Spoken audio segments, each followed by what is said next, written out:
Hello and welcome. So starting from this lesson, I'm going to register the video without stopping, and I'm going to give at the beginning of each part what we are going to do. Okay, so the first thing we do is to open an editor. So in my case, I'm going to use Visual Studio Code. It's up to you if you want to use PyCharm. It's totally fine. The first thing is to create a folder. So now I'm inside a folder called Django Starter Course, and this folder is going to be shared on GitHub at the end of registering this course. So here we are going to configure all the files for our Django project. So first thing we need to do is to open a terminal and to check the installation of Python. So Python -- version.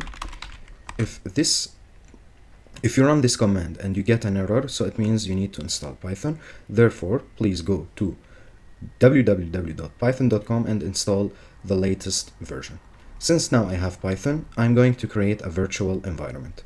A virtual environment, in simple words, is a space where you put all your libraries and packages.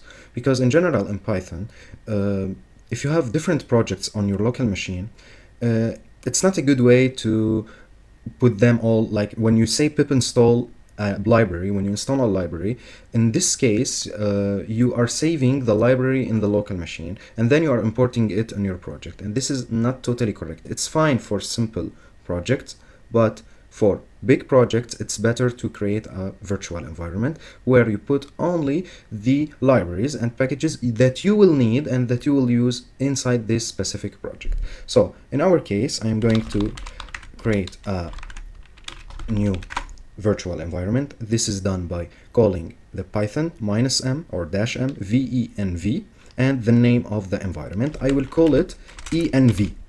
So it's like environment. When I click on enter, I get this environment. Okay? I will wait some time. Now I need to activate my environment. Okay? So source env /scripts/activate. And here I want to mention that if you are using a Linux, you need to replace scripts with bin. Okay? For my case, this is scripts. Now my environment is activated. I need to start install packages. I need in the beginning just one single package, that is Django. So pip install Django. If I don't specify the version, it will automatically install the latest one.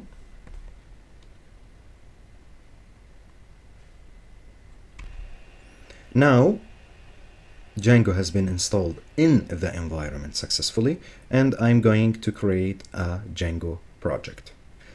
Okay, so to start a Django project, we need to run the command django-admin start project and the project name. So for our case, we are going to create the tennis club project, my_tennis_club. And here we go. Now we have this folder. Inside this folder, we have two things. The manage.py, we will talk about that later on. And let's go inside and see each Python file. So this one is empty. ASGI, which is used for callable application. Settings.py, urls.py, where we are going to insert the URLs. WSGI for the application as well, and that's it. So what I want to do here is simply go first to the settings.py and explain some terms or some variables. First thing, and the most important one, is the secret key. We will talk about that in details later when we want to move our project into production. It means that we need to deploy it. This key should be secure in order to keep the security of our project. Security warning here as well. So this is the debug. This debug should be turned off into production. We have here the allowed hosts. So if we need to move to production, we need to specify the host where the project is going to be. In our case now, it's fine to put the star that it mentions all possible hosts. Here we have the apps, the installed apps. So Django, any Django project consists of apps, okay? And later on we will see when we are going to create a lot of apps inside this project. This will make the process easier, and in this way we will follow the DRY principle, don't repeat yourself. Middleware, these are for security reasons. Root underscore URL configuration, where it points to the URL, the main URL. So urls.py is going to be like the main URLs file for the whole project. So from here we can add all the main URLs. We have here templates. So templates is for rendering the templates. When we say templates, is the web pages, okay? Databases. So here and later for sure we will define another connection, database connection. We will maybe we will use Postgres SQL or MySQL. Now by default, when you are in development environment or a test environment, a Django project comes with a predefined SQLite database connection.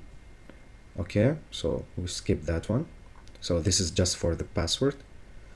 Yeah, and that's it. And here we have the URL for the static files, and this one is going to be a complete lesson later. These are the most important things for now. Let's run the server. When we say run the server, it means let's launch the project. So to launch the project, I need to say Python manage.py. So always we need to call manage.py and the command run server. So I got an error. The reason is I am not in the specified directory, so I need to enter the directory.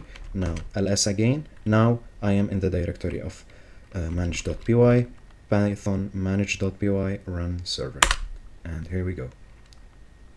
So we will copy this link, we will open the browser and run, and here we go. The install worked successfully. Congratulations.